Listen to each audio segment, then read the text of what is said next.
प्रतीक operation सिंदूर को छुटपुट घटना कहना न सिर्फ निंदनीय है,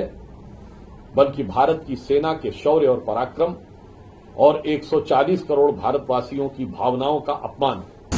पहले राहुल गांधी और अब खड़गे जी के बयान के बाद एक बात बहुत साफ हो गई है कि पिछले कुछ दिनों में इंडी गठबंधन के नेताओं के जो बयान आ रहे हैं, ये कोई अनायास मुंह से निकले बयान नहीं है। यदि यह अपने गठबंधन को इंडिया गठबंधन कहने का प्रयास करते हैं तो निश्चित रूप से साफ दिखाई पड़ता है कि इंडिया गठबंधन का नाम इंडिया रखना मुखौटा है। अंदर से ऐसा दिखाई पड़ता है कि ये पॉपुलर फ्रंट ऑफ पाकिस्तान होता चला जा रहा है। सोनिया गांधी जी आतंकवादियों के लिए आंसू बहा चुकी है कि कांग्रेस की सोच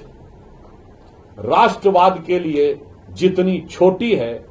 आतंकवाद के लिए उनकी खाल उतनी ही मोटी। कांग्रेस अध्यक्ष मल्लिकार्जुन खड़गे जी द्वारा आज भारत की सेना के अप्रतिम शौर्य और पराक्रम के प्रतीक ऑपरेशन सिंदूर को छुटपुट घटना कहना न सिर्फ निंदनीय है, बल्कि भारत की सेना के शौर्य और पराक्रम और 140 करोड़ भारतवासियों की भावनाओं का अपमान। इससे पूर्व राहुल गांधी जी अनेक प्रकार के अवांछित और अनर्गल बातें करते हुए भारतीय विमानों और इनके बारे में न जाने किस प्रकार की बातें कर रहे हैं, जो वो फितरतन पहले भी करते आ रहे हैं। पहले राहुल गांधी और अब खड़गे जी के बयान के बाद एक बात बहुत साफ हो गई है कि पिछले कुछ दिनों में इंडी गठबंधन के नेताओं के जो बयान आ रहे हैं, ये कोई अनायास मुंह से निकले बयान नहीं है। ये एक सुविचारित, भारत विरोधी और पाकिस्तान को ऑक्सीजन देने वाली विचारधारा से पोषित होकर आने वाले बयानों की श्रृंखला है। खड़गे जी का यह बयान यह भी दर्शाता है कि इंडिया गठबंधन नाम रख लेने से कोई दिल से इंडियन नहीं हो जाता। आज इस तथाकथित इंडिया गठबंधन के नेताओं के बयान जिस तरीके से पाकिस्तान की मीडिया में, पाकिस्तान की संसद में, पाकिस्तान की डिफेंस फोर्सेस की ब्रीफिंग में, पाकिस्तान द्वारा भारत के विरुद्ध अंतर्राष्ट्रीय स्तर पर दिए जा रहे डोजियर्स में प्रयोग हो रहे हैं, मुझे लगता है कि उसके बाद यदि यह अपने गठबंधन को इंडिया गठबंधन कहने का प्रयास करते हैं तो निश्चित रूप से साफ दिखाई पड़ता है कि इंडिया गठबंधन का नाम इंडिया रखना मुखौटा है। अंदर से ऐसा दिखाई पड़ता है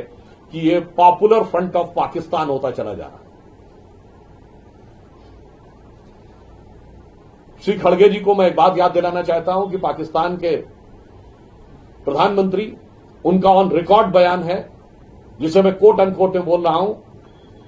शहबाज शरीफ साहब ने कहा कि हमारे सिपह सलार जनरल सैयद आसिम मुनीर ने मुझे रात को 2:30 बजे 9 और 10 की दरमियानी रात को जगाया और कहा कि हिंदुस्तान ने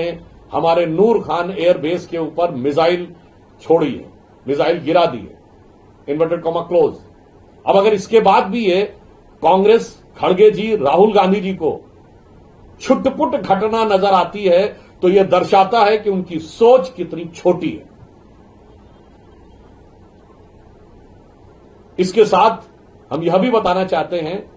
कि भारत की सरकार और सेना के लिए सराहना के वाक्य न बोलने वाली ये वो पार्टी है जिसने अपने समय में हुए आतंकवादी घटनाओं का सेना के आग्रह और तैयारी के बाद भी एक बार भी जवाब नहीं दिया। ये वो पार्टी है जिसके नेता सिद्धू जी जाकर पाकिस्तान के सेना अध्यक्ष को गले मिल चुके हैं, जिसके नेता मणिशंकर अय्यर जाकर पाकिस्तान में मोदी जी को हटाने के लिए गुजारिश कर चुके हैं और जिनकी सर्वोच्च नेता सोनिया गांधी जी आतंकवादियों के लिए आंसू बहा चुकी है। इस पूरे परिप्रेक्ष्य में देखें तो एक बॉटम लाइन बिल्कुल साफ हो जाती है कि कांग्रेस की सोच राष्ट्रवाद के लिए जितनी छोटी है, आतंकवाद के लिए उनकी खाल उतनी ही मोटी। आज ऐसा लग रहा है कि कांग्रेस और इंडी गठबंधन के नेताओं में पाकिस्तान में चैनलों में अपनी पॉपुलैरिटी पाने की एक होड़ सी लग गई है। हो सकता है खड़गे जी का यह बयान कर्नाटक की स्थानीय राजनीति से भी प्रेरित हो कि जब सिद्धारमैया जी के बयान को इतनी पॉपुलैरिटी पाकिस्तान में मिल गई तो मुझे क्यों नहीं मिलनी चाहिए। और कांग्रेस में पूर्व मुख्यमंत्री चन्नी जी से लेकर विजय वडेट्टीवार जी से लेकर अनेक नेताओं में जिस प्रकार की होड़ लगी हुई है, तो ऐसा प्रतीत होता है कि वो पाकिस्तानी चैनलों की टीआरपी बढ़ाने के लिए और पाकिस्तान में अपनी पॉपुलैरिटी